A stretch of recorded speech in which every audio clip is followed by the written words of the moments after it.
कैसे हैं आप लोग। उम्मीद करते हैं बहुत अच्छे होंगे। कि जैसा कि आप लोग कहे थे कि सर शाम को भी वीडियो डालिए, तो मैंने शाम को भी वीडियो डाल दिया था। वीडियो कैसी लगी आप लोग जरूर कमेंट बॉक्स में बताइएगा। और ये आज मॉर्निंग में भी जिसने भी कहा था कि मैथ का क्वेश्चन ज़्यादा डालिए सर, तो आज भी मैं मॉर्निंग में भी आपको मिलेगा मैथ का क्वेश्चन ज़्यादा।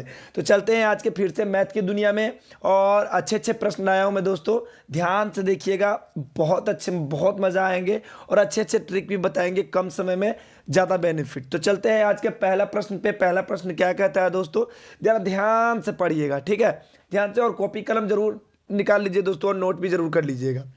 कहता है, सवाल को अच्छे से एकदम ध्यान से पढ़िएगा। दो अंकों की एक संख्या इस प्रकार है, ध्यान से समझिएगा जरा ध्यान से, कि उनका गुणनफल 8 है। समझिएगा, यदि संख्या में 18 जोड़ा जाता है तो संख्या उलट जाती है। तो वह संख्या क्या है, वह संख्या क्या होगी। दोस्तों, इस प्रकार के क्वेश्चन में सारे बच्चे एक्स मानकर बनाते हैं। क्या करते हैं, सारे बच्चे एक्स मान के बनाते हैं। लेकिन मैं आज आप लोग को इससे निवारण करने वाला हूं, एक्स नहीं मानना है। इस प्रकार का जब भी क्वेश्चन है तो सबसे पहले क्वेश्चन का कॉन्सेप्ट समझ लीजिए, और उसके बाद आगे बताएंगे कि क्या करना है इसको, है ना। कहता है कि दो अंकों की एक संख्या होना चाहिए। मान लीजिए कोई दो अंक रहना चाहिए। मान लीजिए दो अंक कोई हो गया, उसका गुणनफल यानी दोनों का आपस में गुना करने पर 8 होना चाहिए। और उसी संख्या में जिससे हम गुना करेंगे, जो संख्या से, उसी संख्या में 18 अगर हम जोड़ लेते हैं तो संख्या आपस में क्या हो जाती है, बदल जाती है। तो दोस्तों, इस प्रकार का जब भी क्वेश्चन आपको आए तो सीधा चलेंगे ऑप्शंस में। किसमें, ऑप्शन से बनाएंगे। सीखिए ऑप्शन से कैसे बनता है, ध्यान से, कम समय में ज़्यादा बेनिफिट। मान लीजिए वो ऑप्शन नंबर ए है, वो संख्या क्या है, 18 है। 18 में देखिए उनका गुणनफल दो संख्या 1 और 8 से बना हुआ है। किससे, 1 और 8 से, दो संख्या है ना, उनका गुणनफल 8 होना चाहिए। तो 1 में 8 से गुना करेंगे तो 8 आएगा, बिल्कुल सही बात है। अगर उनमें 18 जोड़ देते हैं, चलिए उनमें हम 18 अगर हम जोड़ देते हैं तो कितना आ गया, 36। तो वह संख्या उलट जाती है। संख्या कौन, ये वाला 18 वाला। तो संख्या को अगर हम उल्टेंगे तो क्या होगा, मान लीजिए ये 21 है, 21 को उल्टेंगे तो क्या होगा, 12 हो जाएगा। इसको आपस में उलट देंगे तो 18 को उल्टेंगे तो कितना हो जाएगा दोस्तों, कहिएगा सर 81, जो कि यहाँ पर 36 के बराबर नहीं है। यानी कि यहाँ पे 36 आ रहा है, यहाँ पे 81 आ रहा है। तो इसका मतलब यह है कि ऑप्शन बिल्कुल गलत है। क्या है, गलत है। चलते हैं आगे बढ़ते हैं, आगे वाला में चलते हैं। आगे वाला क्या कहता है, मान लीजिए ऑप्शन नंबर बी हो गया 24। मान लीजिए दो संख्याओं का गुणनफल, यानी 2 में 4 से गुना करेंगे। दो संख्या कौन है, 24। 24 में आपस में दोनों को गुना करेंगे तो 4 दूना 8, गुणनफल तो बिल्कुल सही आ रहा है। अगर उसमें हम 18 जोड़ देते हैं, चलिए उसमें हम 18 अगर हम जोड़ देते हैं तो कितना आ रहा है, 24 18 कितना होता है, 24 6 30 10 40 2 42, कितना आ गया, 42। तो वह संख्या कौन सा, जो संख्या से जोड़े 24, ये जो 24 है ये क्या हो जाएगा, बदल जाएगा, पलट जाता है। तो 24 हो जाएगा, 24 के जब ये क्या हो जाएगा, 42। बताइए दोस्तों, वो 42 हो जा रहा है कि नहीं, 42 ये भी 42 ये भी जोड़ने पर क्या कह रहा था, क्वेश्चन पढ़िए। दो अंकों की संख्या इस प्रकार है कि उनका गुणनफल 8 है। यदि संख्या में 18 जोड़ देते हैं तो संख्या उलट जाती है। तो बताइए, संख्या उलट जाता है, 18 जोड़ने पर 42 यहाँ भी आया, और जोड़ने पर, उलटने पर भी 42 आया। इसका मतलब कि ये क्वेश्चन का आंसर जो ऑप्शन नंबर बी है, बिल्कुल सही आंसर है। क्या है, बिल्कुल सही आंसर है। तो उम्मीद करते हैं दोस्तों आपको यह सवाल समझ में आ गया होगा। और कहीं से कोई तकलीफ है मेरे प्यारे बच्चों, मेरे शेर शेरनियों, कहीं से कोई दिक्कत है तो कमेंट बॉक्स में जरूर आइए एक बार, ठीक है। चलिए ये देखिए क्वेश्चन, ये भी आपको मैं बता दूं एक बात, ये जो क्वेश्चन है ना, इसमें कम से कम 90% बच्चे फंस चुके हैं। और यह सवाल एनटीपीसी यानी रेलवे में, ग्रुप डी में, एनटीपीसी में बहुत बार पूछा गया है, बहुत बार। तो इस सवाल को आज हम हमेशा के लिए, इसका जो परेशान जो रहते हैं बच्चे, सोल्व हो जाएगा। देखिएगा कैसे, ध्यान से देखिएगा। कहता है, एक दिन का कितना प्रतिशत 4 घंटे व 30 मिनट होता है। 4 घंटे व 30 मिनट होता है। जरा सा ध्यान से देखिएगा, कोई दिक्कत हो तो बताइएगा। 4 घंटे 30 मिनट को हम लोग कैसे लिखते हैं, 4.5 घंटा।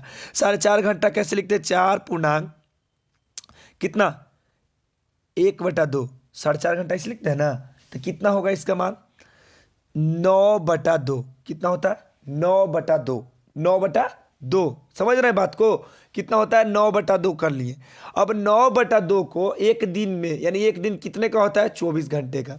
अब जरा सा इसको हम छोटा कर लेते हैं, 24 में 2 से क्या कर लेंगे गुना कर लेंगे, तो 9 कितना हो गया 48। 48 परसेंटेज में हम क्या कर लेंगे 100 से गुना कर लेंगे। चलिए डायरेक्ट कटा लीजिए, कितना आता है 3 तिया 9, 16 तिया 48, 4 चौका 16, 25 चौका 100, 25 तिया 75/4।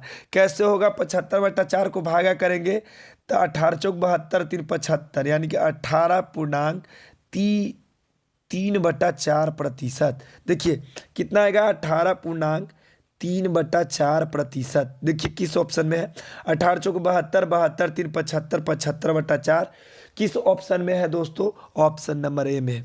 कोई दिक्कत कोई परेशानी? कुछ नहीं किए हैं, 4 घंटे व 30 मिनट को लिख दिए 4.5 घंटा। 4.5 घंटा को बिल्कुल ऐसे ही लिखते हैं 4×1/2 घंटा।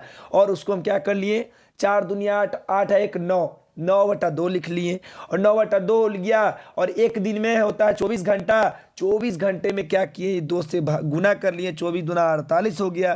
तो 9/48 को बाकी परसेंटेज में 100 से गुना हो जाता है, उसको हम कटा लिए। आ गया 75/4 और 75/4 को हम क्या किए उसको पूर्णांक में आंसर दे रहा था, उसको पूर्णांक में कटा लिए, आंसर आ गया। कोई दिक्कत परेशानी बिल्कुल नहीं होना चाहिए। चलिए आइए हम तीसरा सवाल को देखते हैं जरा, बहुत ही मोस्ट इंपोर्टेंट सवाल, और इसको मैं 2 तरीका से बताऊंगा। देखिए कैसे, बहुत ही मजेदार तरीका है और दोनों तरीका आपको अच्छा लगेगा। देखिए कहता है किसी बाथ टब में, ध्यान से देखिएगा समझिएगा, ठीक है। कहता है किसी बाथ टब में टब को पाइप ए से 4 मिनट में भरा जा सकता है। क्या करा जा सकता है? भरा जा सकता है। तथा पाइप बी से 5 मिनट में खाली किया जा सकता है। मतलब कि एक पाइप ए है और एक बी है। एक पाइप जो ए है वो 4 मिनट में भर रहा है और बी जो है 5 मिनट में उसको खाली कर रहा है।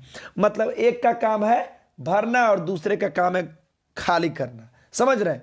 तो बताइए यदि दोनों पाइप को एक साथ चालू कर दिया जाए तो टब कितनी देर में भर जाएगी? चलिए यही सवाल है। तो सबसे पहले इसका जो मेथड होता है क्या होता है? एलसीएम मेथड मैं पिछले वाले वीडियो में भी बताया हूं, आप लोग देख लीजिएगा। 4 और 5, 4 और 5 का एलसीएम कितना आता है दोस्तों? देखिए यहां पे बनाता हूं, 4 5 का एलसीएम आता है 20। कितना आता है? 20। अब बताइए दोस्तों 4 मिनट में टोटल कितना भर रहा है? 20 लीटर ए भर रहा है और 5 मिनट में जो है बी जो है खाली कर रहा है। तो बताइए ए जो है ए 1 मिनट में कितना लीटर भरेगा? तो 4 से 20 को भागा कर दिए, 20 को 4 से भागा कर दिए तो 4 5 20 कितना? 5। यानी कि 1 मिनट में वह पाइप ए जो है 5 लीटर भर रहा है। क्या भर रहा है? 5 लीटर भर रहा है। और बी जो है 1 मिनट में 5 चौके 20, यानी 20 में 5 से भागा कर देंगे, 1 मिनट में 4 लीटर खाली कर रहा है। क्या कर रहा है? खाली कर रहा है। समझिएगा बात को, यहां समझना है। ए जो है 1 मिनट में 5 लीटर भर रहा है और बी जो है 1 मिनट में 4 लीटर खाली कर रहा है। तो बताइए रिजल्ट क्या आएगा? 1 लीटर हम प्लस में आ गए, चूंकि 1 लीटर इसमें ज्यादा भर रहे हैं। क्या? कौन? पाइप ए 1 लीटर में ज्यादा भर रहे हैं। और कुल यूनिट कितने का है? जो टब है कितने लीटर का है? 20 लीटर का है। तो क्या कर लेंगे 20/1 कर लेंगे, आपका आंसर आ जाएगा दोस्तों। 1 मिनट में 1 लीटर तो 20 मिनट में 20 लीटर। बाबू रे 1 मिनट में 1 लीटर या भर रहा है कौन? पाइप ए प्लस में है। जब दोनों को चालू हम कर दिए तो क्या हो रहा है? एक खाली करेगा एक भरेगा। तो एक भर दिया 5 लीटर भर रहा है और एक 4 लीटर खाली कर रहा है। मतलब कि 1 मिनट में 1 लीटर भर रहा है कौन? पाइप ए प्लस में है। तो जब 1 मिनट में 1 लीटर भर रहा है तो कुल कितने लीटर का है टब? 20 लीटर। तो 20 मिनट में 20 लीटर भर देगा। 20 बेटा 1 का मतलब हो गया 20 लीटर। 20 मिनट कितना आंसर आ जाएगा? 20 मिनट। किस ऑप्शन में है? ऑप्शन नंबर सी में। चलिए ये तो हो गया आपका बेसिक मेथड। देखिए जब एग्जाम में ऐसे नहीं बनाना है, बस ये चीज आपको हम बेसिक के लिए बता दिए। एग्जाम में आपको ऐसे बनाना है। देखिए हम बताते हैं, इसका एक फार्मूला आता है, एकदम शॉर्ट फार्मूला है, इसको लिख लीजिएगा जरूर। XY बटा X difference Y. X difference Y का मतलब होता है बड़े में से छोटा का अंतर। समझ रहे हैं बात को? एक्स का मतलब हुआ 4 और वाई का मतलब हो गया 5।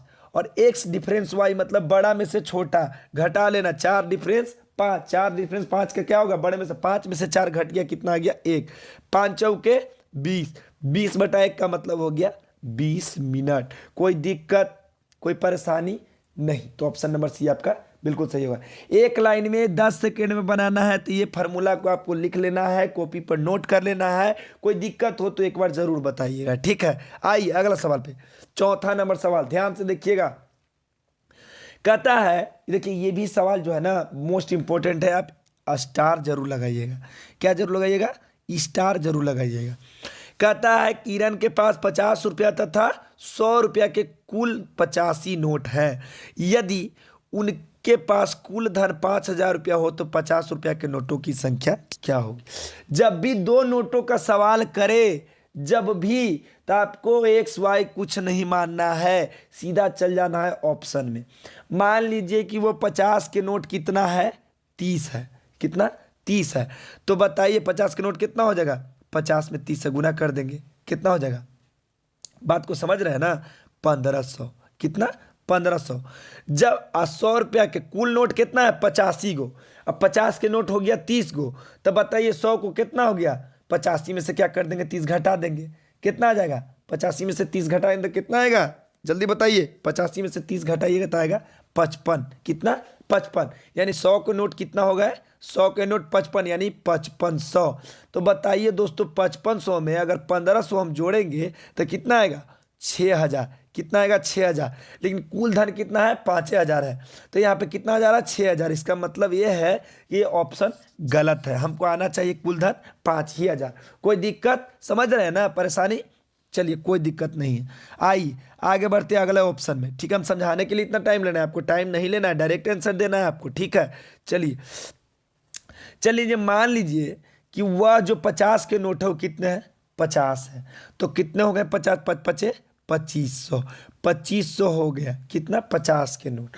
तो बताइए दोस्तों 50 के नोट जब 50 गो है और कुल नोट 85 गो है, तो 100 के नोट कितना हो जाएगा, 85 में से 50 घटा दीजिए तो कितना आ जाएगा 35, यानी 100 के नोट कितना है 35 गो, तो कितना हो जाएगा 3500 रुपया, कितना 35 गो 100 के नोट है तो 3500 तो ना होगा, दोनों को जब आपस में जोड़ेंगे तो कितना आएगा 6000, यानी कि हमको कुल धन आना चाहिए 5000, आ गया इसमें भी 6000। इसका मतलब ये भी ऑप्शन हमारा बिल्कुल गलत है। क्या है, गलत है, क्या है, गलत है।